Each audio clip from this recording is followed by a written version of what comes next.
Add the gelatin and the water in a bowl and allow it to bloom.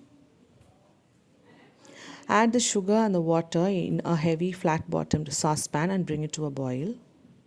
Keep mixing it until you bring it to the first boil. Add the cream of tartar and mix it well.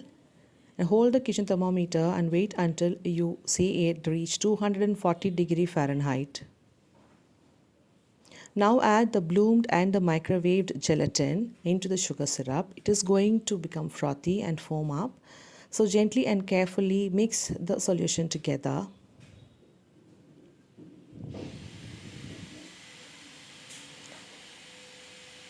Now add the solution really very hot into the bowl of your stand mixer and use your wire whisk to continue beating for about 10 to 15 minutes.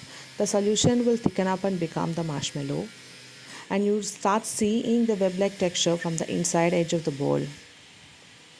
Continue to beat until you have a really glossy and shiny marshmallow that doesn't fall back into the bowl once the beater blade is lifted.